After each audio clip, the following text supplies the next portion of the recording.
Today we will move to the next topic of this chapter, that is financial decision. You know very well, financial decisions are concerned with the three major decisions which are clearly depicted in the given figure. The first one is investment decision, second is a financing decision, and third one is a dividend decision. So as a financial officer, it is a most of the important decision related to the financial manager or the financial officer, that is investment decision, financing decision, and dividend decision. Investment decision classify into two types of decision, that is a capital busting decision and working capital decision. Financing decision is related to the capital structure decision, which are covered debt and equity fund for the business. And dividend decision is totally based on the payout the profit, how much profit retained by the firm in the business and how much profit pays as a dividend to the shareholder. So dividend decision covers two types of decision. The first one is retained earning and second one is the dividend decision. So basically अगर हम कहें कि एक financial manager हो या financial officer हो, उसे financial management को प्रॉपर एडुकेट करने के लिए, प्रॉपर मैनेज करने के लिए, फाइनेंशियल हेल्थ को एडुकेट बनाए रखने के लिए, सक्सेसफुल बनाए रखने के लिए, स्ट्रॉन्ग बनाए रखने के लिए, इफेक्टिव बनाए रखने के लिए, प्रोटेक्टिव बनाए रखने के लिए तीन तरह के डिसीजन लेने पड़ते हैं. पहला डिसीजन जो इन्वेस्टमेंट से रिलेटेड होता है, जिसमें पहला होता है कैपिटल बस्टिंग डिसीजन, जिसे सिंपल भाषा में कहा जाता है लॉन्ग टर्म डिसीजन. यानी पैसा इन्वेस्ट करना है हमें फिक्स एसेट्स में, तो ये डिसीजन कहलाता है कैपिटल बस्टिंग डिसीजन.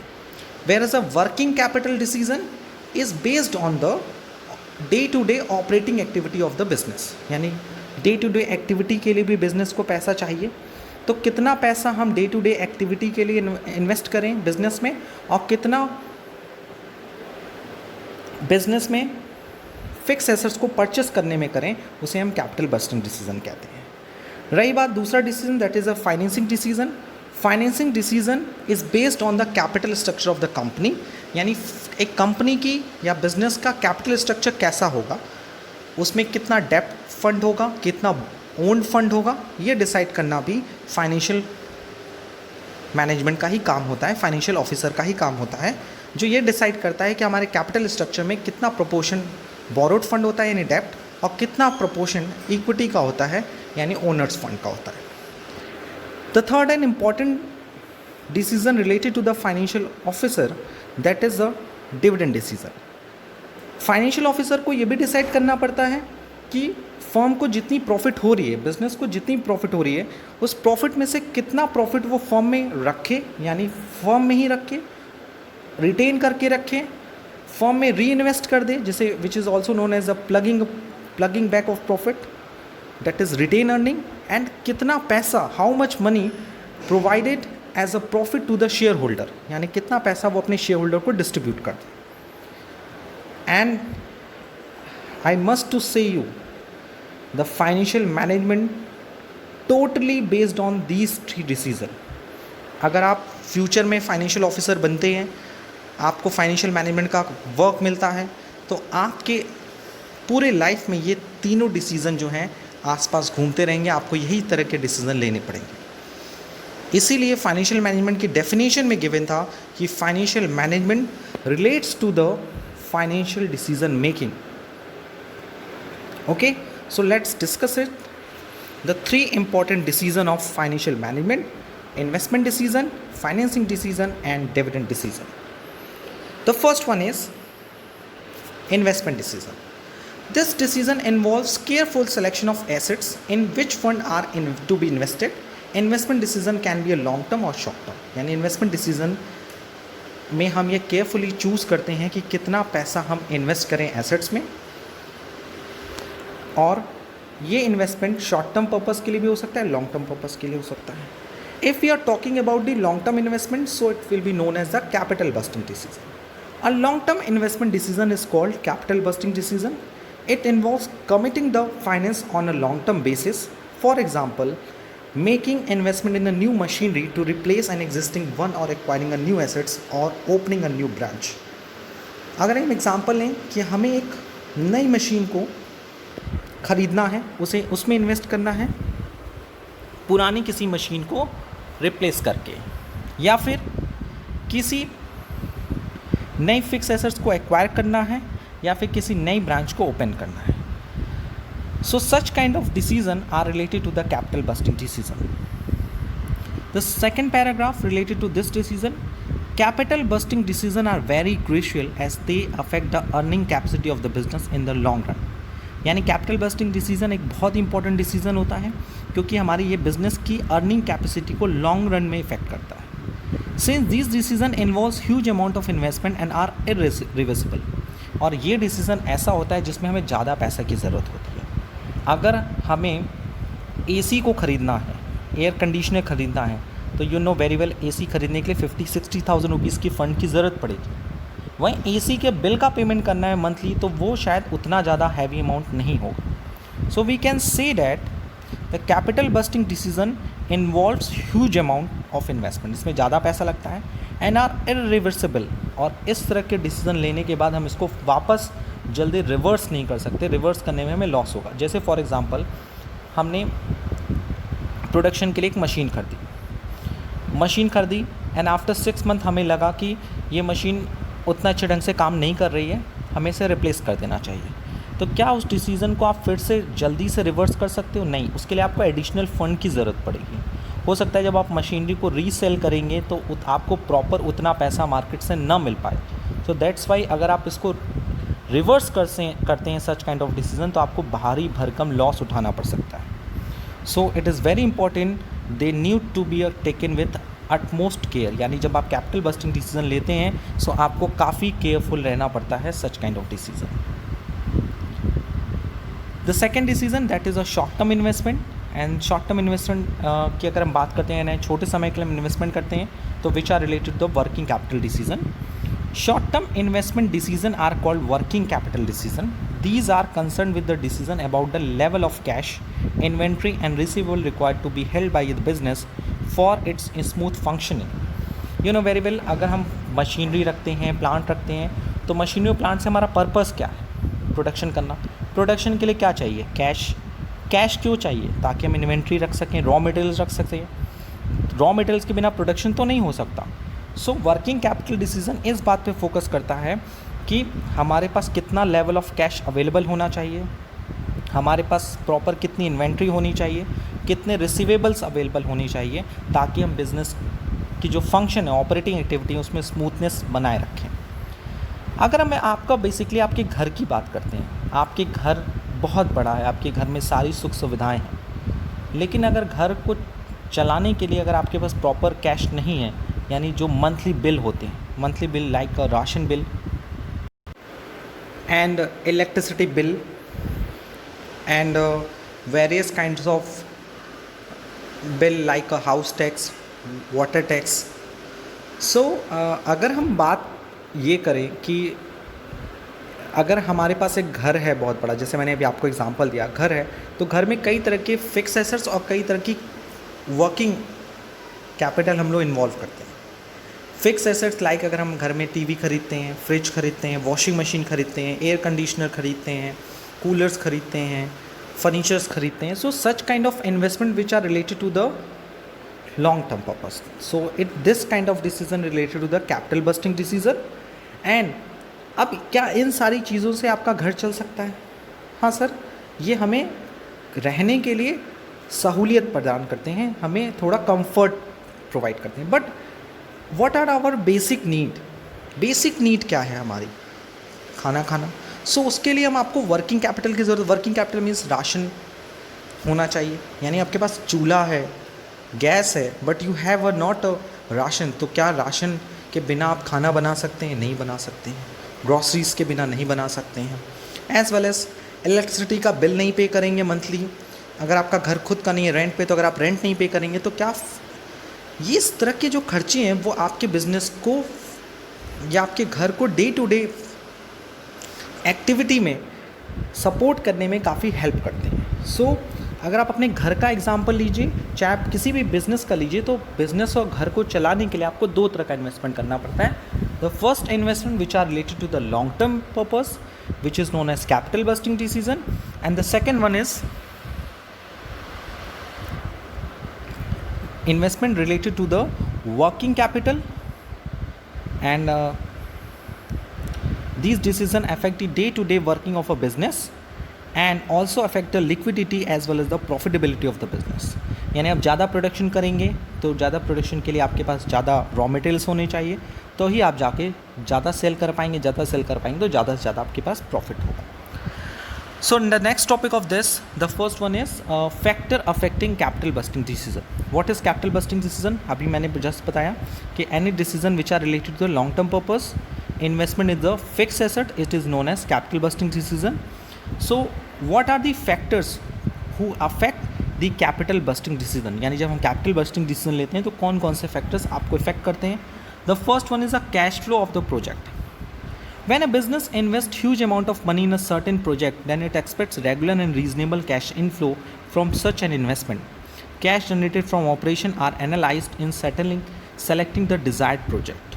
यानी कि जब बिजनेस कभी कभी ह्यूज अमाउंट इन्वेस्ट करता है किसी भी प्रोजेक्ट में या बिजनेस की बात हो रही है, तो वो सबसे पहले अपने मन में ये रखता है कि उस पर्टिकुलर प्रोजेक्ट से उसको हर साल या हर मंथली या क्वार्टरली या हाफ ईयरली उसको कितना रिटर्न आएगा.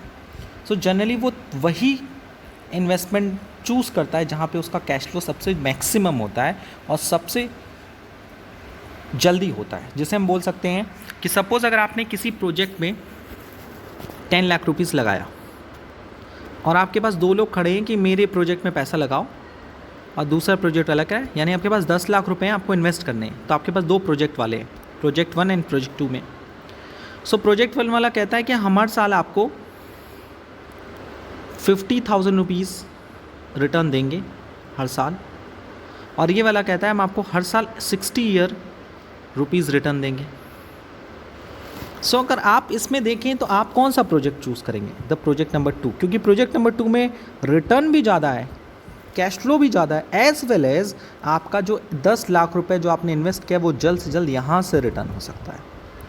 So when you are invested in the long term project, so the first and most important part which affect the capital busting decision, that is a cash flow of the project.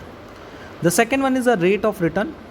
Each project is selected after the comparing expected return of the different project and the degree of risk involved in them. यानी जब आप किसी भी project को select करते हो कि किस प्रोजेक्ट में आपको इन्वेस्ट करना है, तो उसका दो चीज़ें तो सबसे पहले चेक करते हो, the rate of return, second one is the degree of risk.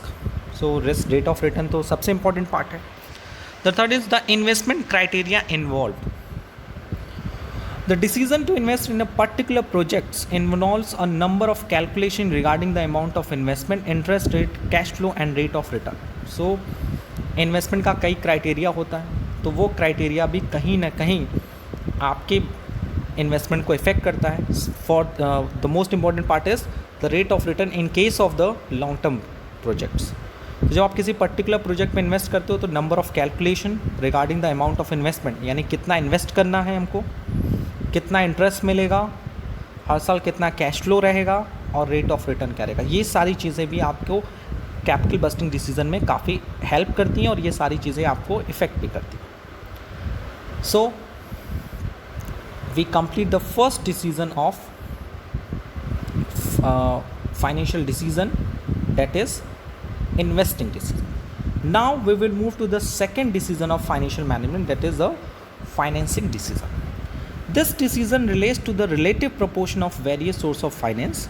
The main source of a finance of the business are shareholder funds and borrowed fund.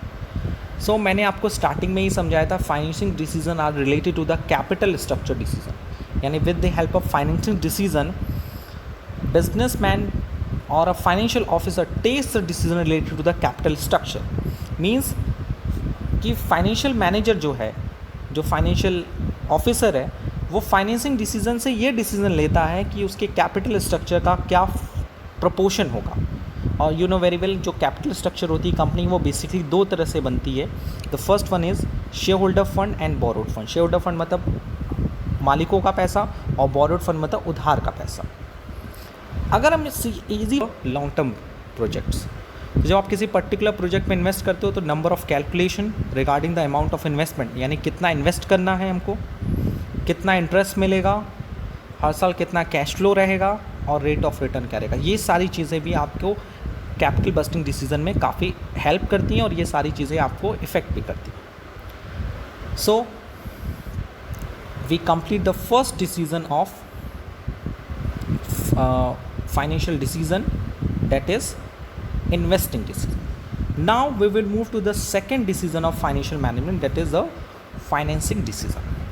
This decision relates to the relative proportion of various sources of finance. The main source of finance of the business are shareholder funds and borrowed fund. So मैंने आपको starting में ही समझाया था financing decision are related to the capital structure decision, यानी with the help of financing decision businessman or a financial officer takes the decision related to the capital structure.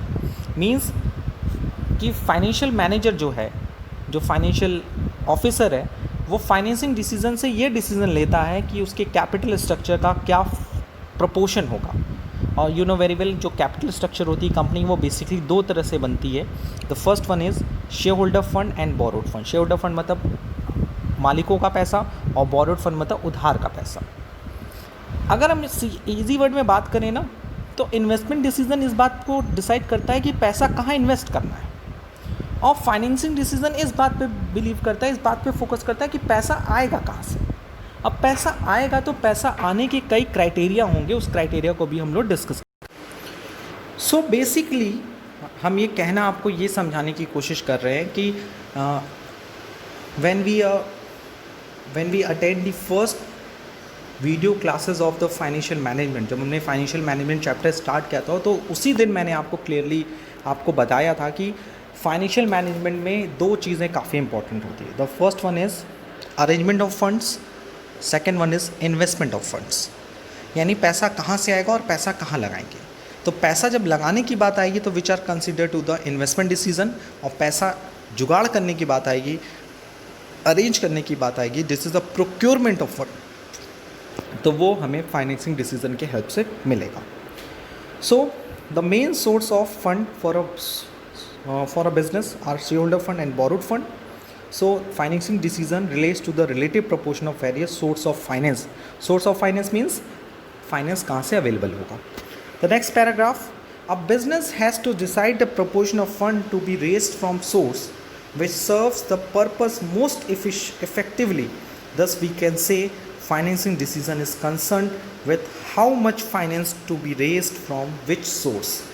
यानी financing decision हमें ये बताता है कि हमें कितना पैसा किस सोर्स से अरेंज करना है. अगर सपोज़ हमें अपने बिज़नेस को रन कराने के लिए 50 करोड़ रुपीज़ की आवश्यकता है, तो 50 करोड़ रुपीज़ में से 50 करोड़, तो ये पहला डिसीजन हो गया. फिर 50 करोड़ में से हमें कितना ओनर्स फंड से अरेंज करना है और कितना बोरोड फंड से अरेंज करना है.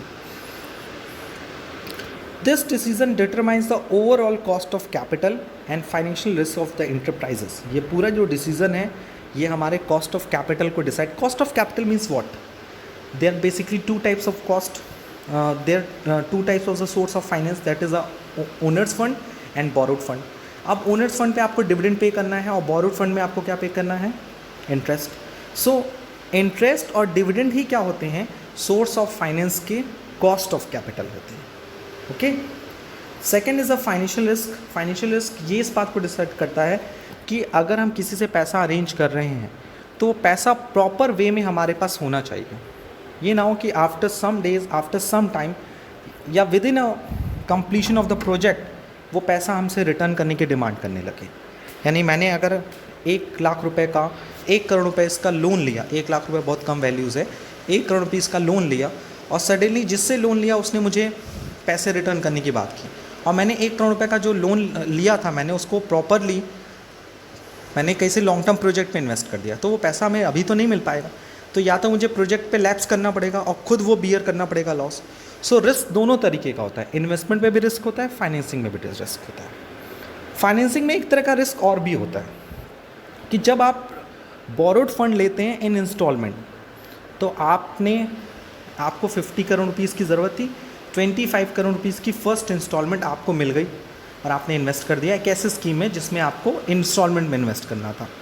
सो फाइनेंसिंग के फर्स्ट इंस्टॉलमेंट में आपने इन्वेस्टमेंट तो कर दिया, लेकिन वो बेनिफिट आपको तब तक नहीं मिलेगा जब तक आप पूरी इन्वेस्टमेंट नहीं करेंगे। तो आपको पता था कि बाद में आपको मिलेगा वो पैसा लोन के फॉर्म में, बट आफ्टर सम टाइम्स आपको ये पता चला कि वो पैसा आपको नहीं मिलेगा। तो कहीं ना कहीं आपका वो 25 करोड़ रुपीज़ भी क्या हो गया, लैप्स कर गया। तो कई तरह की रिस्क होते हैं, चाहे वो इन्वेस्टमेंट की बात हो, चाहे वो फाइनेंसिंग की बात हो। So when we take a financial decision, so financial decision relates to the first point is how much finance is to be raised from which source, and the second important part is overall cost of capital and financial risk of the enterprises.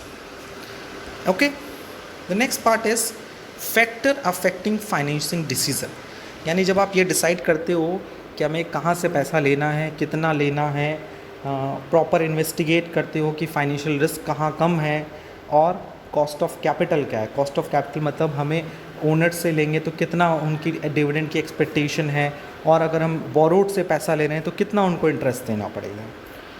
सो इन सारे चीज़ों को हम study करते हैं and thereafter हम financing decision लेते हैं। But there are few important factors which affect the financing decision which are given below. The first one is a cost. Cost means what? Cost of raising fund from different sources are different. A wise finance manager opts for cheapest source of finance. वही cost of capital की बात है। हमने owners के पास के as a financial manager कि company को urgent में लॉन्ग टर्म फंड की ज़रूरत है या शॉर्ट टर्म फंड की ज़रूरत है। उन्होंने बोला कितना, आपने बताया इतना। उन्होंने बताया कि हम उनसे पूछेंगे कि आप कितना डिविडेंड एक्सपेक्ट करते हैं। फिर हम बोरोवर्स के पास जाएंगे, उनसे पूछेंगे कि हमें कंपनी को पैसे की ज़रूरत है, आप बताइए। तो बार्गेनिंग करनी पड़ती है, एनालाइज करना पड़ता है market condition as well as firm की पोजीशन को, और तभी आप में कोई पैसा लगाएगा जब आपकी कंपनी की ओवरऑल सिचुएशन बहुत अच्छी होगी। So the first and most important part of the financing decision is the cost of capital. Cost of capital means cost of equity capital, owner's capital, that is the dividend, and cost of borrowed capital, that is the interest. The second one is the risk. The risk is associated with each of the source is different. The source which involves least risk should be preferred. हम जहाँ risk कम होगा, जैसे मैंने बताया आपको different kind of risk होते हैं. कभी कभी ब्लॉकिंग ऑफ अमाउंट का रिस्क होता है, कभी कभी रिटर्न ऑफ कैपिटल का रिस्क होता है. So such kind of risk affect your financial decision. आपको पता है कि एक बंदा जो है आपको पैसे देने को तैयार है और उसका रेट ऑफ कॉस्ट भी कम है, लेकिन मार्केट में ऐसे आपको इन्फॉर्मेशन आई कि ये कभी कभी बीच में धोखा दे देता है, पैसा ब्लॉक कर देता है, पूरा पैसा नहीं देता. ओके या फिर ऐसा होता है कि ये टाइम से पहले ही पैसा मांगने लगता है, अर्जेंसी का बहाना दिखाने लगता है. Whatever there various kind of situation हमारे मार्केट में होने लगती है. यू नो वेरी वेल कि रातों रात कई लोग करोड़पति बन जाते हैं और रातों रात कई लोग रोड पे आ जाते हैं. तो फाइनेंशियल मैनेजर जो है बहुत इंपॉर्टेंट है एक बिजनेस के लिए. The third important is the flotation cost. जब हम फाइनेंसिंग डिसीजन लेते हैं तो फ्लोटेशन कॉस्ट क्या होती है ये मैं आपको बता दूं. Flotation cost the expense incurred in the issue of डेप्ट is higher, the source of finance becomes less attractive. Flotation cost का मतलब होता है जब हम मनी अरेंज करते हैं from the owners fund and the borrowed fund, तो उस पर कई तरह के इशू एक्सपेंसेस बियर करने पड़ सकते हैं. फॉर एग्जांपल प्रॉस्पेक्टस का खर्चा, memorandum of association, memorandum of article of association, memorandum of MOA, AOA सुना होगा आप लोगों ने. सो सच काइंड ऑफ डॉक्यूमेंट्स आपको अंडरराइटर्स अपॉइंट करना पड़ता है, उसको कमीशन देना पड़ता है. आपने अगर आप पूरी चीज़ें अगर डिटेल में स्टडी की होगी क्लास 11th में, तो यू नो वेरी वेल कि बिजनेस स्टडी में सोर्स ऑफ फंड के बारे में बताया गया है कि कंपनी दो तरह से फ़ंड अरेंज कर सकती है, ओनर से और बोरोड से. और मनी अरेंज करने के कई तरीके हैं और अरेंज करने के लिए कई तरह के टिटिम्मे हैं, कई तरह की प्रोसेस हैं. सो उस प्रोसेस पे कई तरह के पैसे खर्च होते हैं. अगर कंपनी डायरेक्टली पब्लिक से पैसा लेती है तो कई लॉन्ग टर्म प्रोसेस को अडॉप्ट करना पड़ता है. Sometimes company take the help of underwriters, तो अंडरराइटर्स को उसे कमीशन देना पड़ता है. So such kind of cost include in the flotation cost. In simple word, we can say flotation cost means the issue of share and debenture.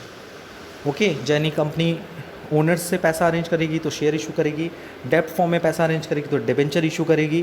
तो इन सारों को issue करने में जो भी खर्चा आता है वो खर्चे को हम फ्लोटेशन कॉस्ट कहते हैं, और कंपनी उसी सोर्स को चूज़ करती है जहाँ पे उसका फ्लोटेशन कॉस्ट कम होता है, क्योंकि फ्लोटेशन कॉस्ट एक तरह का एडिशनल बर्डन होता है on the form. The fourth one is cash flow position of the company. आप कहोगे sir it is also present in the investment decision.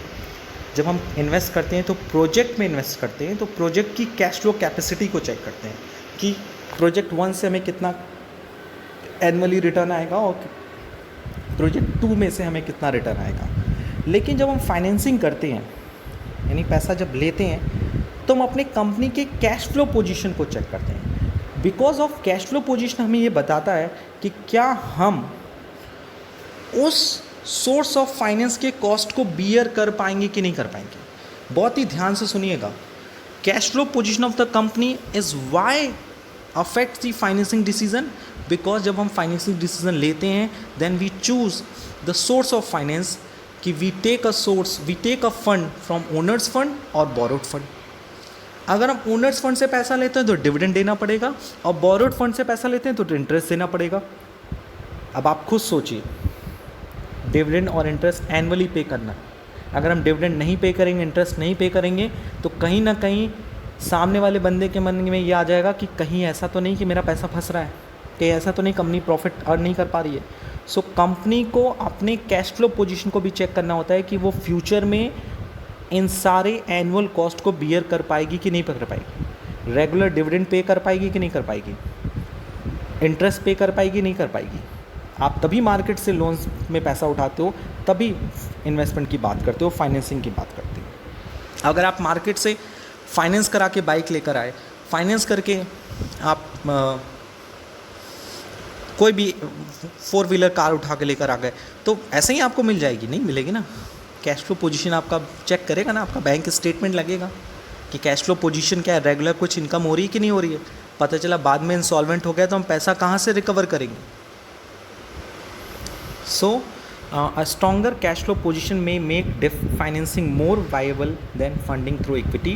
So cash flow position अगर अच्छी है तो हम debt financing की ओर जाते हैं, और cash flow position अच्छी नहीं है तो हम अपने equity financing की तरफ जाते हैं। The next one is fixed operating cost. If a firm is having a higher fixed operating burden like payment of interest, premium, salary, then it should avoid financing through debt. This is because it will further increase in interest payment burden and the firm cannot reach unfavorable position. यानी अगर company के पास already पहले से fix operating cost है, उसके बाद कई तरह का इंटरेस्ट है, कई तरह का प्रीमियम देना है, कई तरह की सैलरीज पे करनी है और रेंट भी पे करना है, यानी इस तरह का फिक्स ऑपरेटिंग कॉस्ट का मतलब आपको करना ही करना है, चाहे प्रॉफिट हो चाहे लॉस हो। सो सिचुएशन में कंपनी डेप्ट से पैसा न लेकर इक्विटी से पैसा लेती है, ओनर्स फंड से लेती है। The next one is control consideration. Issue of more equity may dilute shareholders' control over the business. Therefore, a company afraid of takeover bid may prefer debt to equity.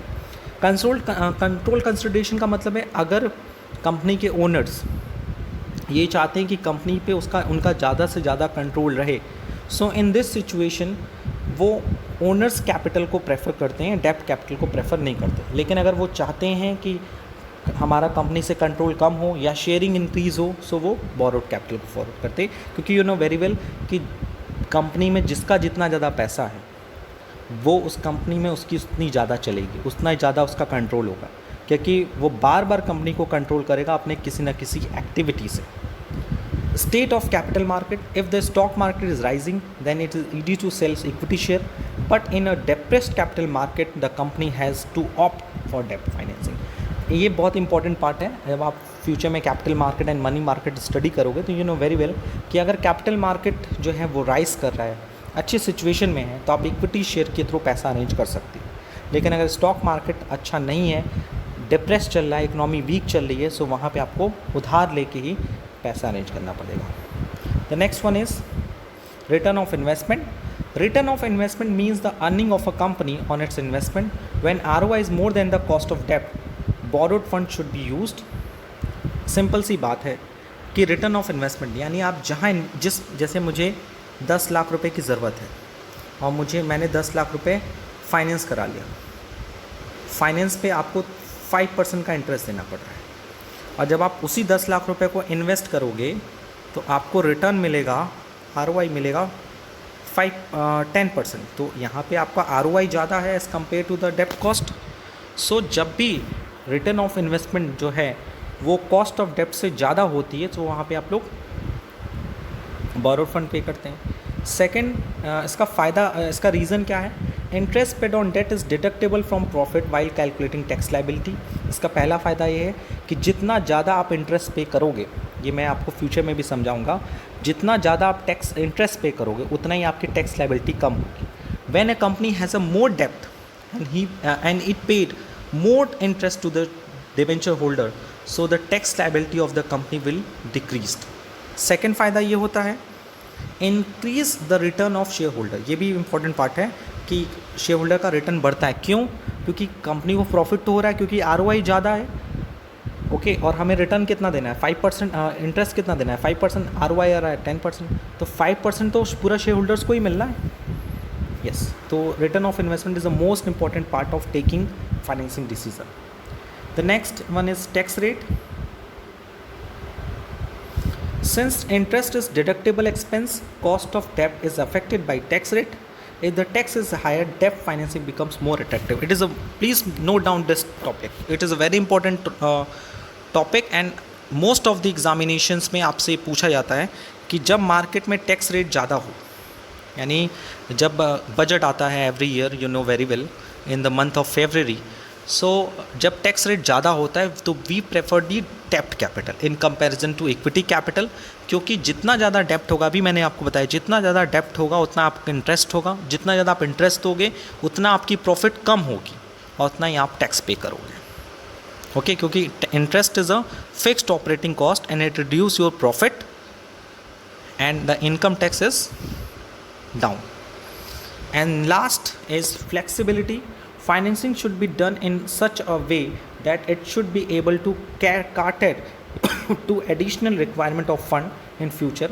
If a company uses its debts potential in full, it will lose flexibility to use further debts, which might more become necessary at the some future point. So flexibility is very important part कि अगर firm जो funds हैं उसको इस तरह से use करे कि एडिशनल रिक्वायरमेंट जो है फंड की वो फ्यूचर में बनी रहे। सो कंपनी इस केसेस में डेप्ट को यूज़ करती है, और अगर वो डेप्ट को पूरी तरह से यूज़ कर सकती है तो कहीं ना कहीं वो फ्लेक्सिबिलिटी को डाउन करती है, और जो कहीं ना कहीं फ्यूचर पॉइंट में आपके लिए डिफ़िकल्टी पैदा कर सकता है। सो फ्लेक्सिबिलिटी को और ईजी वर्ड में समझना है कि अगर मैं अपने कैपिटल स्ट्रक्चर में चेंजेस करते रहना है, कभी डेप्ट को बढ़ाना है, कभी इक्विटी को बढ़ाना है, so flexibility is very important part कि कभी हम अपने ओनर्स कैपिटल को इंक्रीज़ कर दें, कभी बोरोड कैपिटल को इंक्रीज़ कर दें। So it is totally based on the financing decision. So we discussed today we will discuss the two important decision related to the financial management. You know very well the basically three types of financial decision in this chapter, that is an investment decision, financing decision and dividend decision.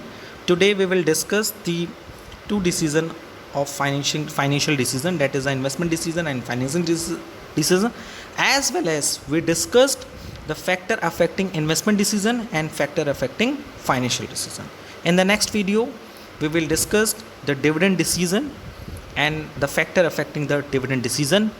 I hope today we cleared all the topics very easily. Apart from this, if you have any kinds of doubt or suggestion related to this video, please ask me in the online classes as well as the WhatsApp group. आज के लिए इतना ही. Thank you. Thanks a lot.